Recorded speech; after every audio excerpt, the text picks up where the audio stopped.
Next will be the last session, top leaders session. At the outset, from JMA, Dr. Ishii talked about what we decide to do will actually have an impact on the future in terms of climate. That was mentioned by Dr. Ishii. So top leaders who can actually decide on such actions who will participate in the next session. I'd like to pass the microphone to Hiroko, Kuniya, and Anka. Kuniya-san, the floor is yours.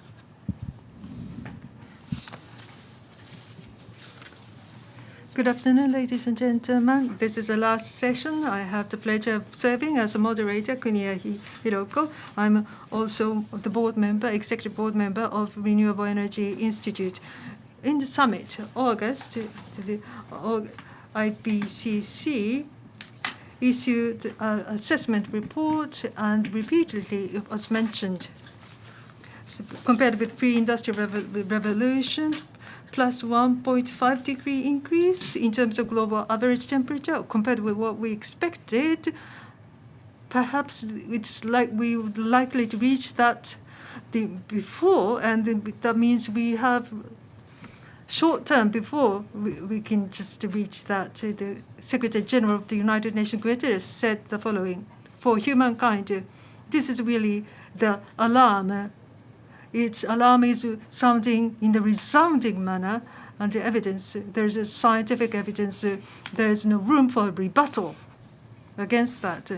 And 1 degree going beyond 1.5, the only solution to prevent this from happening is to boost all the measures, countermeasures, and to choose a most ambitious pathway. Whether our society can survive or not, government, companies, civil societies, leaders, efforts, action to do so, the coherent and the uniform support is necessary to keep the increase within 1.5 degrees, thus really encouraging the leaders to take actions. So to the leaders, determination is of course necessary. But on climate action, UNFCCC Secretary General, on September 17th, a shocking forecast was made available. Let me just share that with you. 2030, GHG emissions volume from each country, IND reduction target of CO2 has been submitted. So by country, those targets, put them in the goal, and then globally, as a whole, if you look at the estimates, 2030 emissions compared with 2010, 16% increase. 16%. IPCC by 2050 to reach zero emission. 2030, 45% reduction is necessary. Minus 45% is necessary. Despite that, according to the current Secretariat estimates, emissions will increase by 16%. In other words, as usual basis, the scale and the speed, they are both wanting, not enough at all. Industrialized countries for quite a long time kept emitting CO2, realize there's still wealth. For industrialized countries, have to show the leadership and take actions. In this session, how best we can accelerate decarbonization here in Japan. Together with the leaders, we would like to study that. Let me introduce the participants, speakers, right next to me. Kokusai Kogyo. Sandra Wu, Chairperson and CEO, Kokusai Kogyo.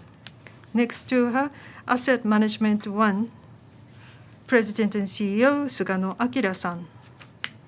And then right next to him, Tokyo Steel Manufacturing President, Nishimoto Toshikazu-san. Last but not least, from Chiba University of Commerce CU's President, Professor Harashina Sachihiko. Sachihiko is my name. I am sorry. Harashina, Sachihiko, sorry about this. No. Thank you, sir. Allow me to. I'm glad that we were able to correct it right away. So, President Harashina, Professor Harashina, I have a question for you. 2019, the first one as a university, you achieved renewable energy 100%. All the energy consumed at your university is from renewable energy. Why at the university you wanted to achieve already 100 ahead of others?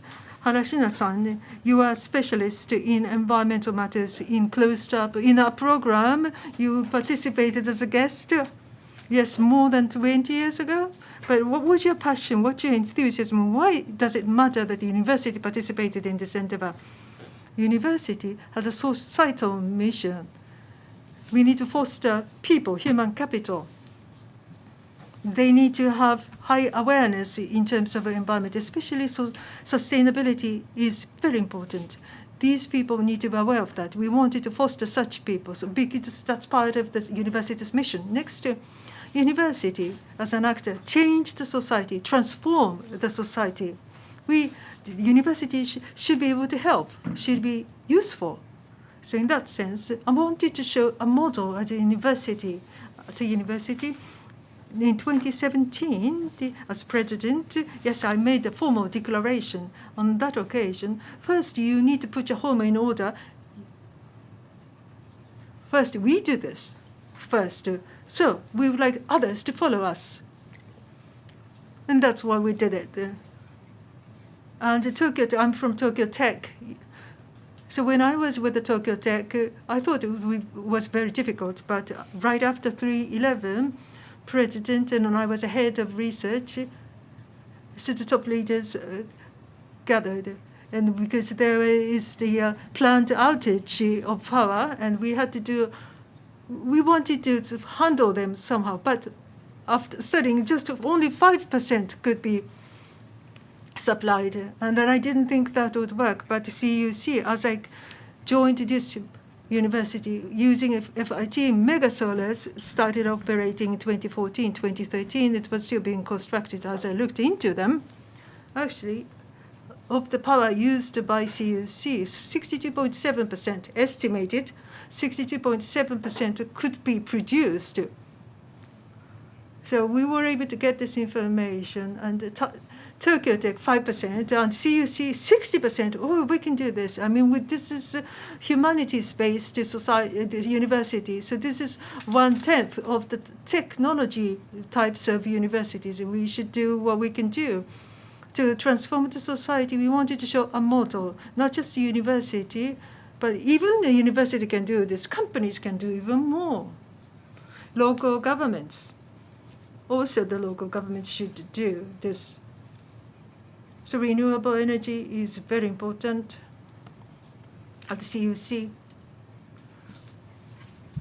Our mission was that to foster the commercial ethics. I mean, that the buyer, society, seller, they are all happy. So you need to do something good. And this is education. We need to show the model to the students. This is a decent energy, renewable energy. We create the renewable energy by ourselves. And in the process, we found values. Net zero energy, 100% renewable energy, zero emission. But after 2019, January, on the same year in August, we wanted to first create the energy with our own responsibility. Come August, procurement of power, all the energy was now derived from renewable. We made that switch, and in that process, things changed. So we were on the right track. Japan has technology. Now we have a lot of resources for renewable energy. This is my specialty, but Japan is blessed with so many things. Why don't we do this? If you are really serious, you can do this. Prime Minister Suga said that by 2050, carbon neutrality, finance, and local governments, companies saw a change. Now our activities are now understood. More probably, we want to spread this. So you want to spread this to other universities as well. What about the students? Students changed? Yes. Yes, they did. They did change. And also, good students are now entering our school. If time allows, I would like to talk about this. Number of applicants in 2019, right before COVID, an economist of this issue, CUC, for 5 years, we used to be number 1 and increased by 7.6. We were actually in the cover page of The Economist. That was really surprising. Various factors combined, but one was certainly one factor. We now have good students. Thank you. Sandra. May I call you Sandra? Would that be okay? Kokusai Kogyo, low carbon community making and renewable energy development. You were actually the early entrant, and then the local governments that are advanced in decarbonization. The government is trying to come up with about 100 such communities. At your company, Kokusai Kogyo, in the local decarbonization, how are you actually making contributions? Thank you. Kokusai Kogyo has a history of 70 years, and GIS technology was the base of our business. Infrastructure investment, environment, and DRR. We've provided technology to resolve society's problems. Decarbonization support technology and services. We have a diverse range. And today, I will not be going into this, but I'd like to talk about our basic philosophy and our basic policy. Decarbonization support businesses. What prompted us to do that? I'd like to get into that first. Safe and secure and sustainable city building, and to contribute to society through this. That is the corporate philosophy of Kokusai Kogyo. Based on this philosophy, SDGs achievement contribution toward this end, our strategy businesses in the middle, we have decarbonization technology services, which we have positioned at the center. Kokusai Kogyo conducts business for decarbonized society, and we have 3 strengths, and we have photogrammetry technology, and we want to make this visible to the people.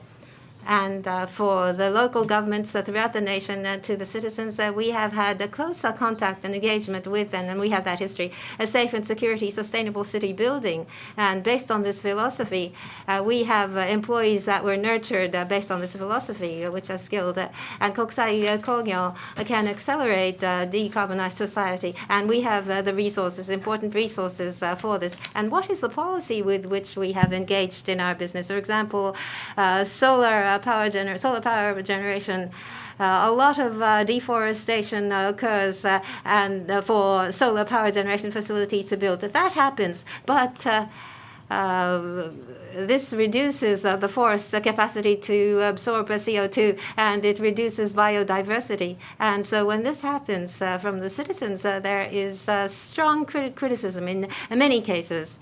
Kokusai Kogyo originally has a pillar of our business, which is environment conservation.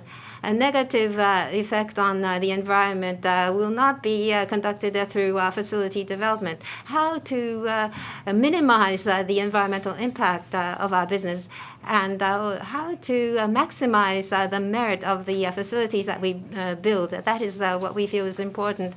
Solar power generation. First project was the Miyazaki project. And the linear motor cars, which were no longer used, had test courses, and we've installed solar panels. And waste disposal is what we have experience in, so we've leveraged this. And we have used the sites of waste disposal to create solar power generation facilities. And limited use, low economic value, hard to use land is what we wanted to use to maximize merit to society. Decarbonized society. In order to realize this, each and every citizen must understand the importance of the environment, and therefore through solar power generation facilities, we teach the local students about this. And at times of disaster, the facilities would be opened up for evacuation. We have entered into an arrangement with the local governments, and this is our cooperation to enhance the resilience of the region. And our business is part of regional revitalization. It's not just about selling renewable energy power and selling it. It's not just that. And lastly, as Ms. Kuniya has mentioned, as of 30th of September, it was announced by 2050, CO2 emissions would be reduced to net zero. And 464 local governments have announced that already. And the central government for decarbonization roadmap 2030, 100 decarbonized local governments would be installed. We have been involved in this business for 70 years. So through our business and through the resources, we want to fully leverage that to support local governments' decarbonization efforts. So from Kokusai, Kogyo market is expanding. I think that's the landscape you must be seeing. So next, Nishimoto-san from Tokyo Steel. I have a Tokyo Steel strength, because normally using blast furnace and you make steel, but in your case, electric furnace is used, and so recycling of steel scrap, that's the business model you have. Now the world is moving to decarbonized society and circular economy. You have made what you have been doing has now become mainstream in the society. What is your assessment? Rather than saying we are happy, I am almost emotional. If I may, I would like to introduce the background and history. At the moment, many of the iron steel makers started from open hearth furnace, and then they divided into blast furnace or electric arc furnace, but we chose electric arc. Back then, there was a large amount of iron scrap imported from the United States. When we made the selection to go for electric arc furnace, the founder said that there will be an increase of iron scrap. Iron scrap will never disappear. Already from that time, maybe our founder had been aware about circular society.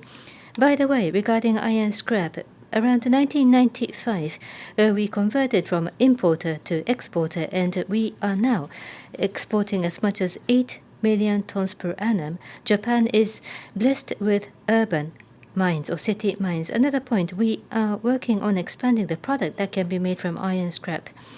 Back then, we tried to produce H-beams, which was made by blast furnace.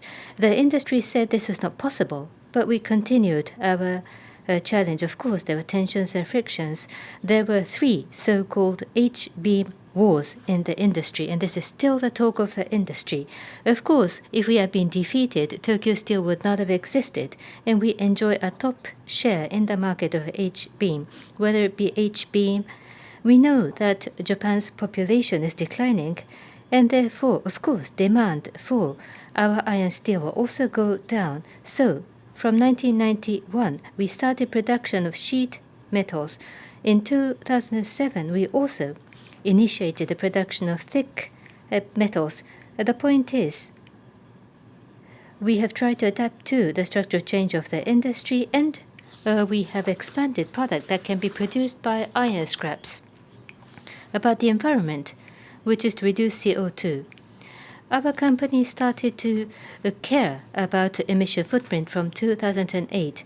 There was the discussion of global warming, and we were demanded that we reduce CO2 emission. We calculated how much CO2 we were emitting at production. An electric arc furnace, 0.5 ton, and with a blast furnace, 2 tons are emitted. So we have to be proud. Yeah, it's only 1/4. Electric arc produces 4 times smaller than blast furnace, and we try to advertise this, and then we were called enemy from the blast furnace makers.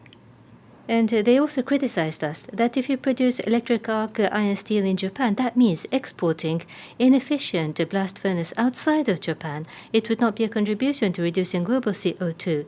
And the competitors in the industry was not at all interested in what we were doing. But Professor Komiyama and many other experts cheered for us that we can do more. The former president of Tokyo University, yes, Professor Komiyama, former president of Tokyo University.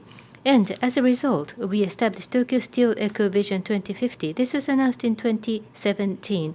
Our company don't even have a medium-term plan. We don't have a 3-year plan or 5-year plan, and we all of a sudden announced our 2050 vision, and the entire industry was surprised or shocked.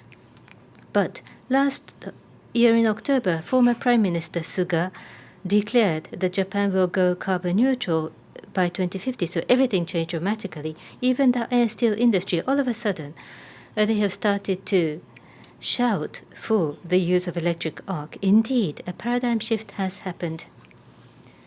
Many people have told us, finally, time has caught up with your company. Indeed, that was a nice comment. We were very happy. At the moment, there are lots of inquiries from users and buyers, but having said that, it doesn't mean that we are enjoying increased revenue. So going forward, whilst we might be in the forefront, we have to do more so that we can increase our revenue and increase the industry.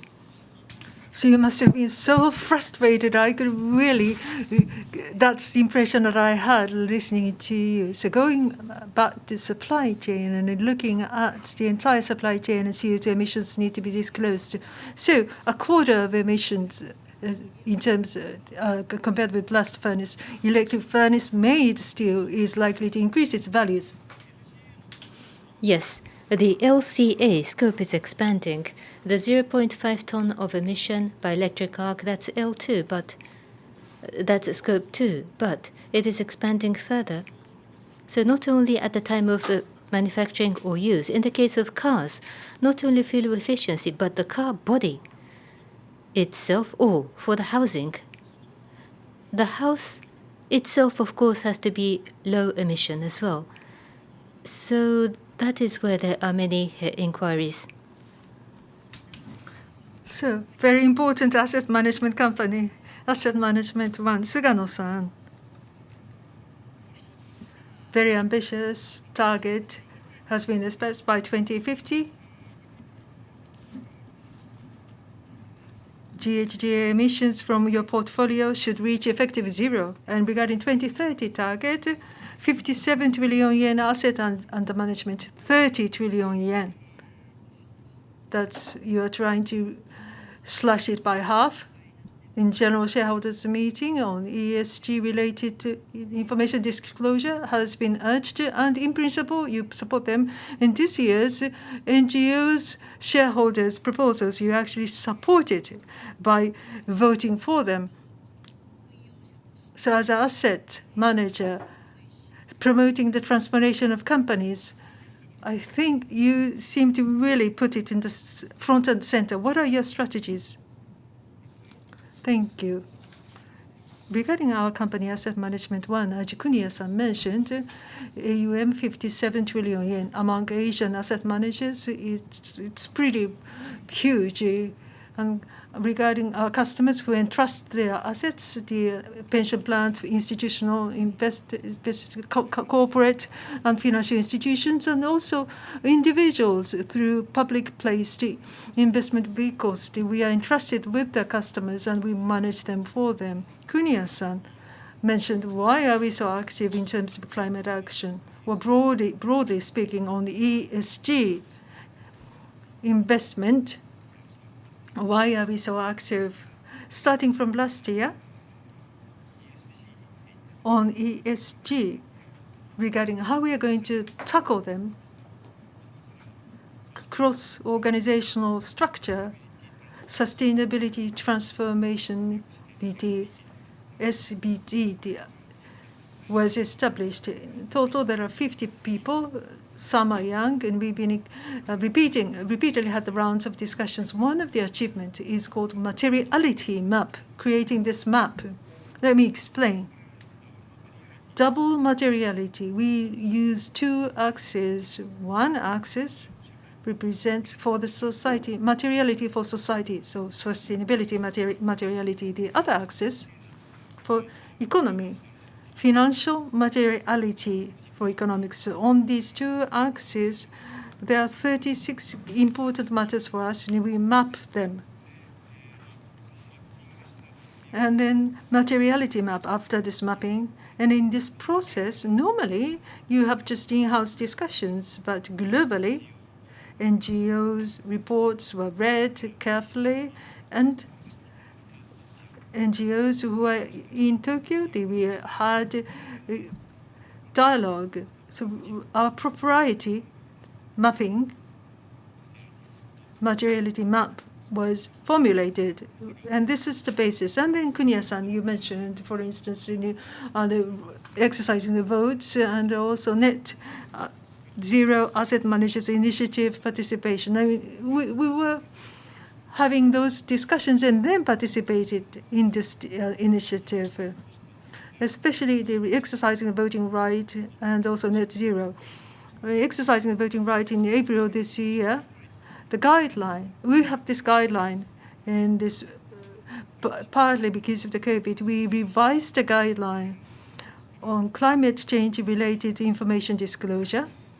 On that disclosure, for mid to long term, to enhance the enterprise value. If it's a shareholders' proposal in that direction, in principle, we support such proposal by shareholders based on that. In June, general shareholders meetings, several proposals were submitted from the NGOs on climate action. We scrutinized them, and as a result, we supported all of them. So in that sense, it's not that we are just blindly saying yes to all the shareholders' proposals, but enterprise value is to be enhanced in the mid to long-term value, the mid to long-term by those.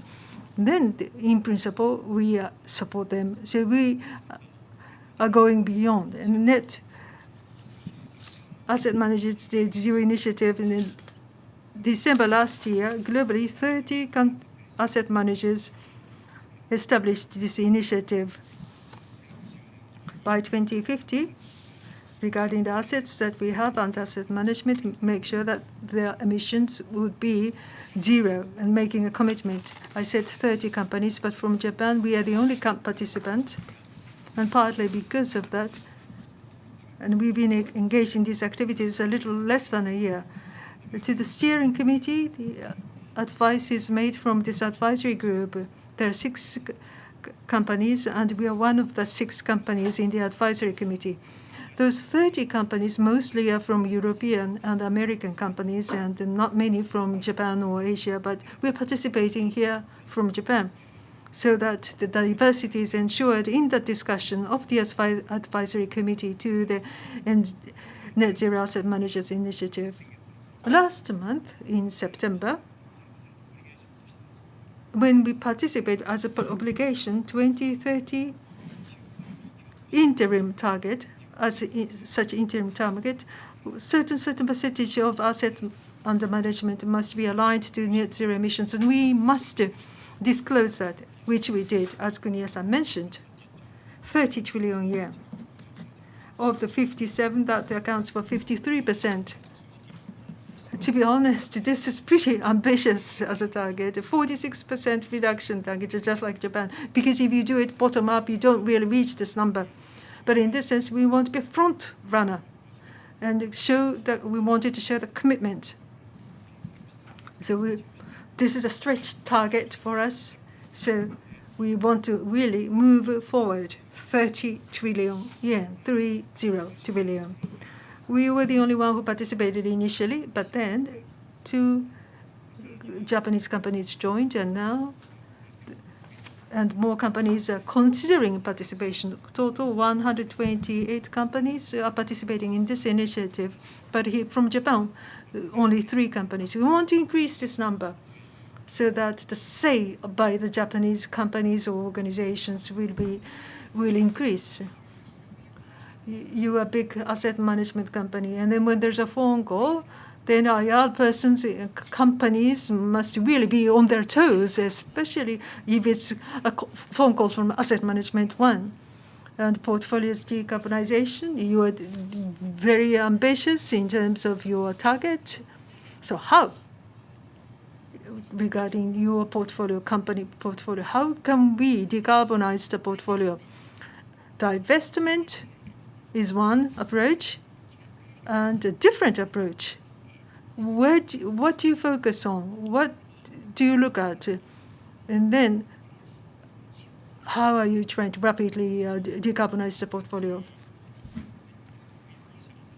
So as I listen to them, the asset management companies, how do you actually decarbonize the portfolio? It's difficult to imagine. The investment chain, just like supply chain, there's this investment chain. If you're in the center of the investment chain, in the upstream, the asset owners, and pension plans, financial institutions, institutional investors, and also the retail investors, persons. And the downstream, perhaps downstream may not be the good expression, but investees, those companies. Regarding our role in the investment chain, on both sides, we need to engage institutional investors to invest institutional investors. This movement to net zero, this is irreversible in terms of a movement. If you don't respond to them, this is a risk.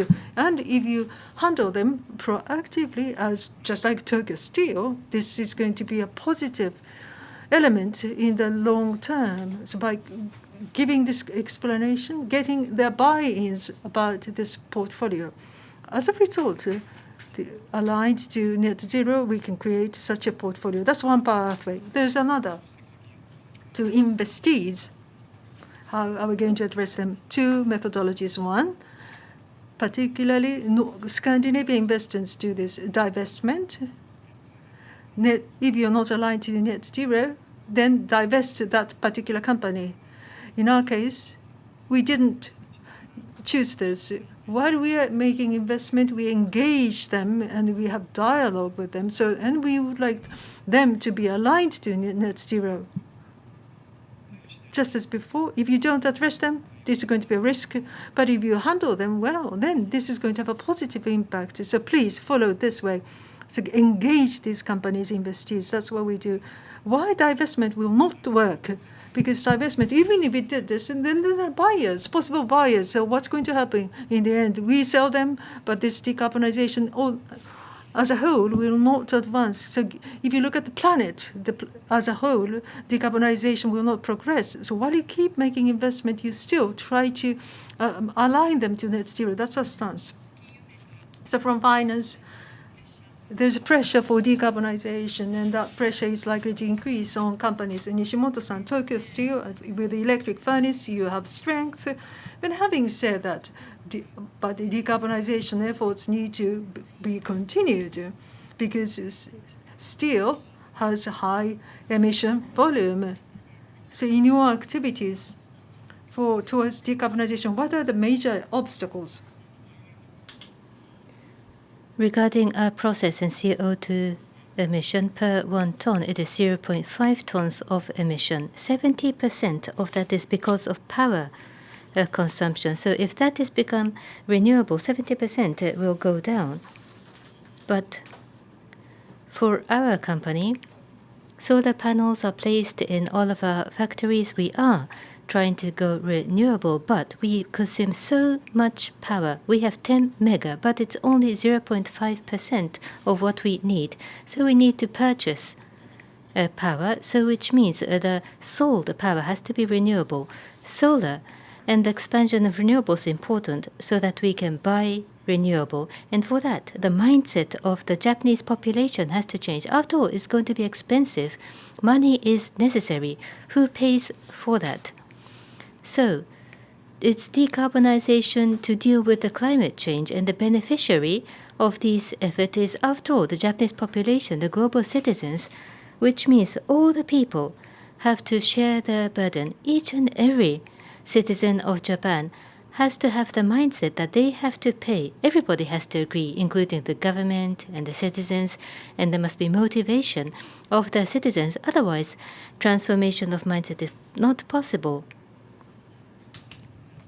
Harashina-san and others, Wen-san, what are the obstacles for decarbonization here in Japan? At university, you have addressed this, and you are doing collaboration with local governments.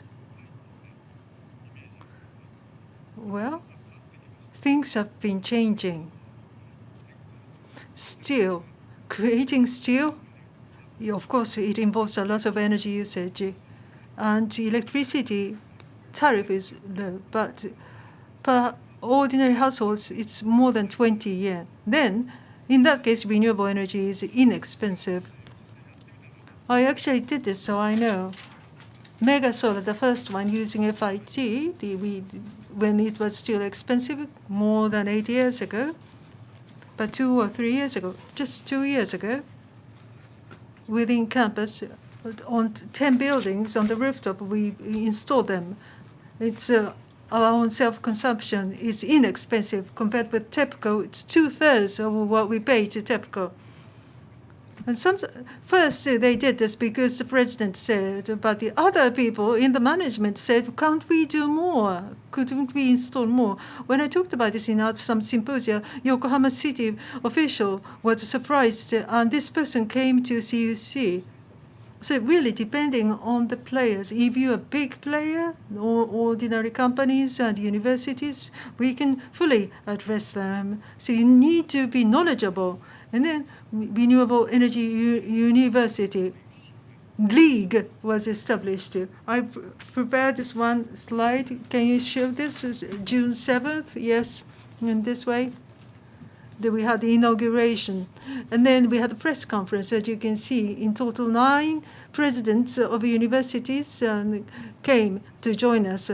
On the left-hand side, you can see the photo. 7 people are shown, and 3 persons on the video, of which 6 are presidents. On the left-hand side, this is the parliamentary vice. This is the administrative vice minister of environment, Mr. Nakai-san. The United Nations in June, in the month of environment, the activities of universities, they want to know. And in the special session, I delivered a keynote speech. So the world is paying attention to Japanese universities. So early 100, and then there's a league of universities. But people think that universities don't have a lot of funding. Fiscally, you are in a tight spot. How can you do this? You need to come up with creative ideas. In our case, by using FIT, we had the mega solar, big one, and that triggered. There were some risks involved. So we were wise in making. Shimada Haruo, the previous the president, made that decision. Because of that, I wanted to do this. It was costly for LED. One unit cost several hundreds of millions.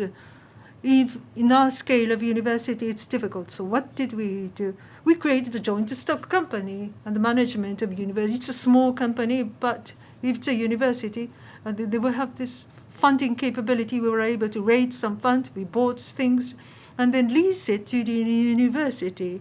So 10 million yen order of donation will do. The amount of management okays this. Not just CUC, but other universities can do this because they have great credit worthiness. So if you could do that in each community, and then this can really materialize in the society and the change can happen. So Sandra, in the local governments, in decarbonization, what are the obstacles? Yes. On our part, Kokusai Kogyo last month, SBTI Ambition 1.5 certification is what we've got. And our businesses is such that there's a great major difference between ourselves and the manufacturing industry. We emit CO2 in small amounts. It's not a large amount of CO2 that we emit through our own businesses. Of all of the emissions, 93% is from suppliers. The company itself only emits 7% when it comes to emissions. So to achieve this would mean that we have to do this together with our suppliers. It all depends on what we do with the suppliers. 65% is what we would set up forth. And 65%, we would vet 69 companies who would account for 65%. And we would explain our thinking about why we're trying to do this and how we expect to collaborate. With the sincerity, we are talking to them. And the suppliers, we would give them the know-how and the program that we have accumulated. And we will give them advice in setting goals. And we're actually doing that already. But the impediment is that suppliers have to be convinced about the net zero target. And so we have to work together with them. So how to do this is a very important factor. As you know, the suppliers are, for the most part, the SMEs. So to look at business from a long-term perspective and to make investments is very difficult for them. So whether the global would generate heat to create a better environment for the children, this is something that we try to explain to them. But for the company as a whole, unless they feel that CO2 emitting companies would be antisocial, unless they're convinced of this, it's very difficult. That is the impediment. One company can set ambitious goals, but private sector globally, this cannot be achieved through one company's efforts alone. It's the society as a whole that has to get together to take action. Companies and individuals still, there's a lack of awareness concerning this point. So Kokusai Kogyo, if you try to really do the decarbonization, unless suppliers' awareness changes, it'll be difficult. Sugano-san, regarding Japan's ESG fund, the inflow of ESG fund, as I look at this regarding ESG investment, globally it's rapidly increasing, 3.9 trillion yen. Most of them go to Western countries, to Japan. The flow is not really coming into Japan. In other words, the expectations on Japan or from Japan, expectations to Japan is pretty low by experts. But technologically speaking, I personally feel there must be potential. But here in Japan, to accelerate decarbonization, what are the impediments? What are the obstacles? So from global perspective, global asset managers, I am pretty sure you have been engaging with them for quite a long. What's lacking in order to make a Japanese market attractive? What do you see in the background? It's a very tough question to ask. In terms of AUM, Japan's ESG is yes small, and inflow from overseas it's still little. But in terms of growth, it's been growing significantly. What's the background? Last year, the government of Japan made this declaration for net zero. That was one trigger. Finally, the movement started, and among the more than 80 companies of the public companies, they also supported this net zero.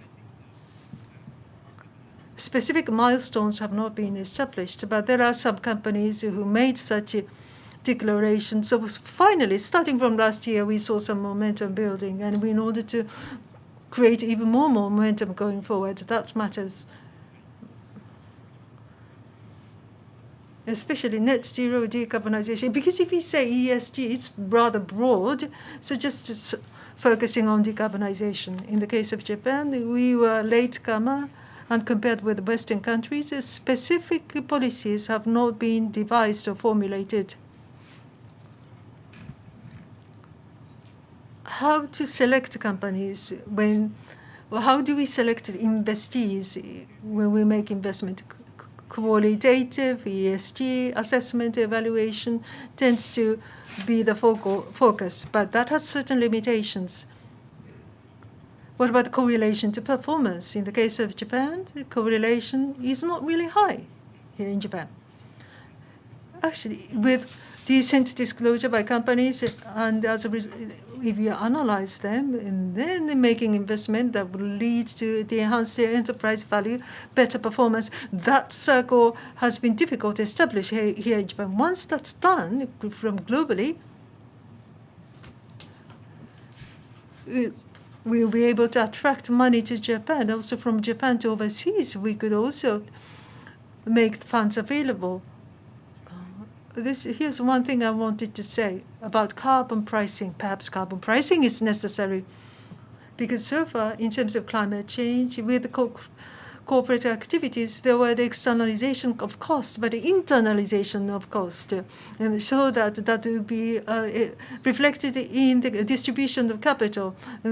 Qualitatively, oh, this company is doing good thing for the environment, but what about the performance? You need to see the link, but once, then making it difficult for us to invest. But once that becomes clarified in the quantitative manner, that will help us make investment, and if that results in performance, this flow will gain more momentum, I think.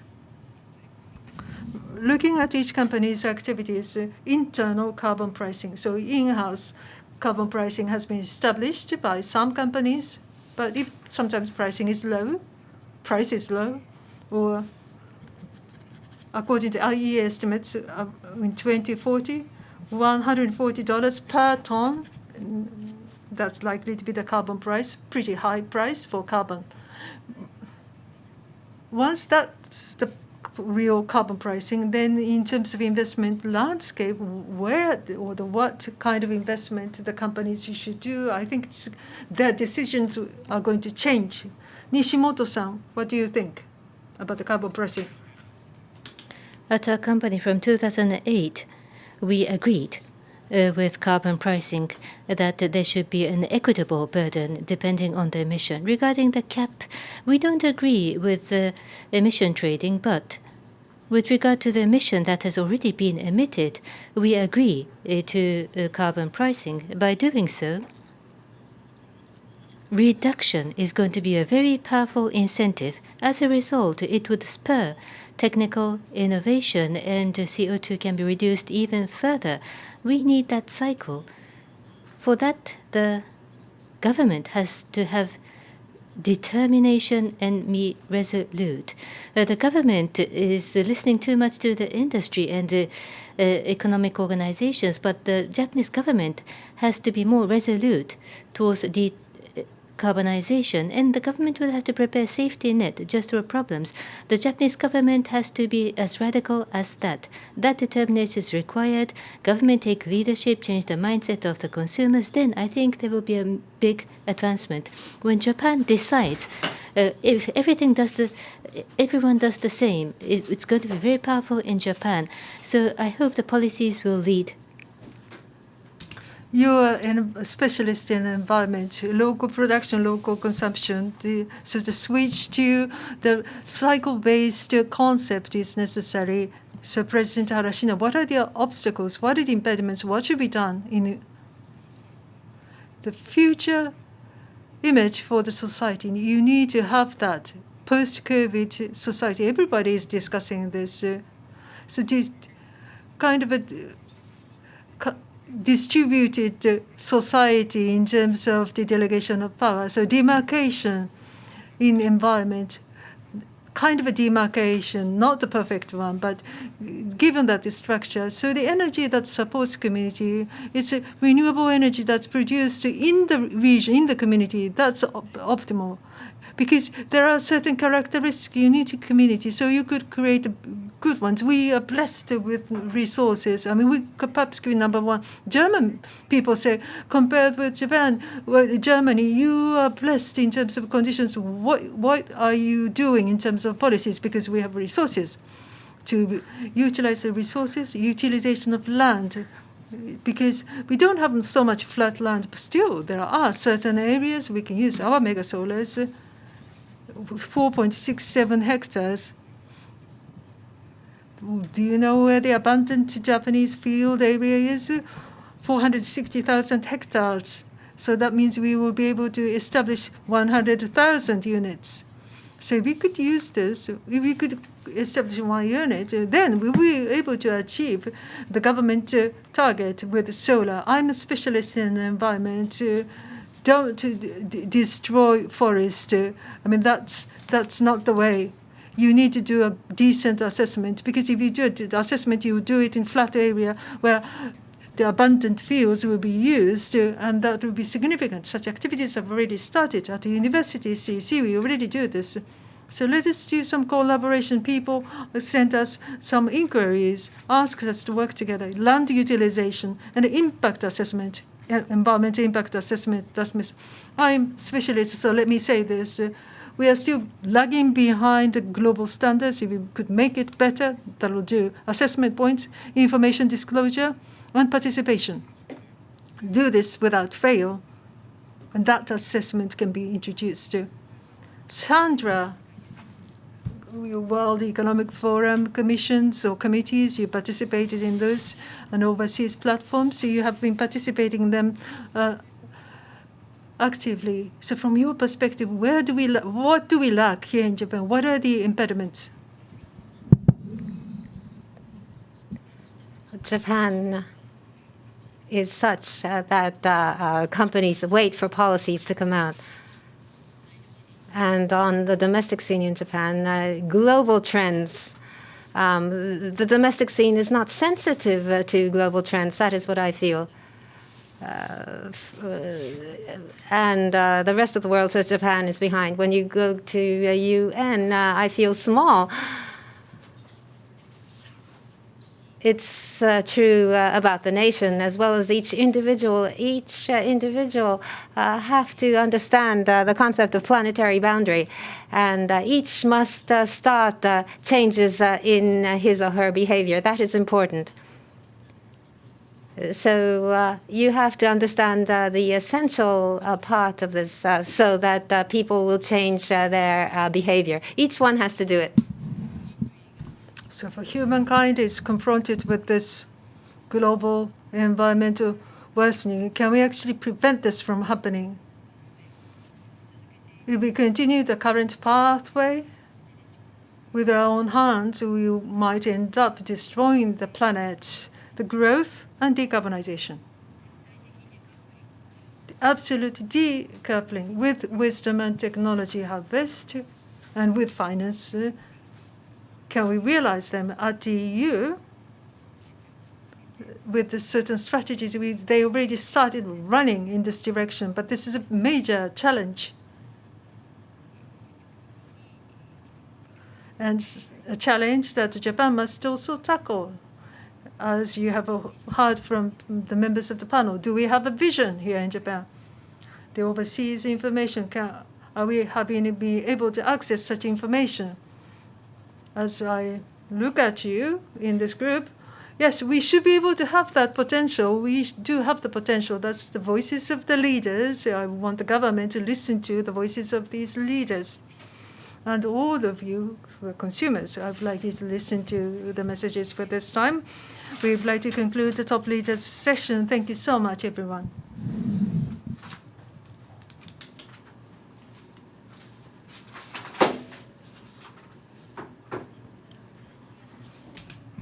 Thank you very much for participating in the JCI Japan Climate Initiative. My name is Morisawa from CDP. On behalf of JCI, allow me to say a few words. JCI is a partner of the UN Race to Zero. We're promoting Japanese people and Japanese organizations to participate at this session. We have heard about their enthusiasm. This year, in April, Japanese government submitted a report, a target of for 2030. 46% was the goal that they announced. In advance of this, JCI, with agreement of members, submitted a recommendation to the effect that the number should be an ambitious one, 45% or greater. And I believe that the Japanese government was influenced, and this was well received by the rest of the world. The EU has a target of 55%, the UK 78%, the United States 50 to 55%. That's the reduction target. And Japan came out with 46%. That's cutting it rather close. But we feel that the rest of the world felt that Japan will go along with them. The government's carbon neutral commitment came last year. And I believe that investors and businesses have changed their activities, as you have all mentioned. In particular, investors it's important to have a long-term foreseeability. 2050, carbon neutral by 2050, I believe, is a very important declaration. As a result of this, what has been mentioned today, net zero, asset managers alliance, and support for this, or Nikkei has announced today, so I feel that it's not a problem for me to mention. I believe it was reported by respective companies. Life insurance companies, 4 of these came out with an Asset Owners Alliance net zero. They have decided to participate. So from Japan, we're seeing these commitments one after another. And the rest of the world is probably saying that Japan is in this, and there have been contacts from overseas related to this. The Kyoto Protocol was concluded in the past, and energy conservation was considered in Japan, and Japanese products was said to be good for the environment then. After this, we've relied on power generation for in terms of coal power generation. And that has not changed. So with regard, when it comes to reduction of emissions, people thought of us as a backward country. We are in a very fortunate world. We cannot change the society. We cannot change our lifestyle. We use electricity. We use automobiles. We use buses. We continue to use this, and we want to continue to use this going forward. We have to change the energy. How do we change the energy? A lot of people have talked about this. Renewable energy is the answer.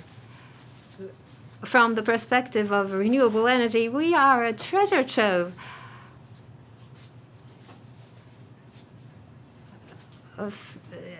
as CO2 has led to global warming. Without the oil and coal, we are importing coal and oil, but it's easy to change this. There are countries that have a lot of coal, and they probably look at us with envy because we have a lot of natural energy. We've been listening to a lot of people speak today. And perhaps people feel that we can move forward and we can advance. We need action. JCI is talking about action summit every year. This is about each and every one taking action. You belong to different organizations, but each and every one must think about how to take action. It's very important. Individual action is very important. This summit, we hope, would promote different behavior and action by individuals. We thank you for listening for an extended period. With this, I'd like to conclude my closing remarks. Thank you very much. This is the final information from the Secretariat about the materials and the future event. Today's movies and the material for those where we have received the consent, it will be carried on our website later. In Glasgow, UK, on the occasion of COP26, the JCI members will organize an event on November 8th in Glasgow.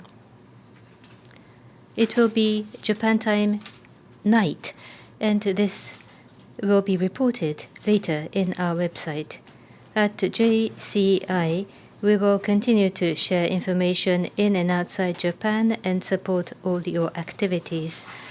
I invite all of you to join our initiative and Race to Zero campaign if you have not yet done so. This is the end of Japan Climate Action Summit 2021. Thank you very much for staying with us until the very end of the program.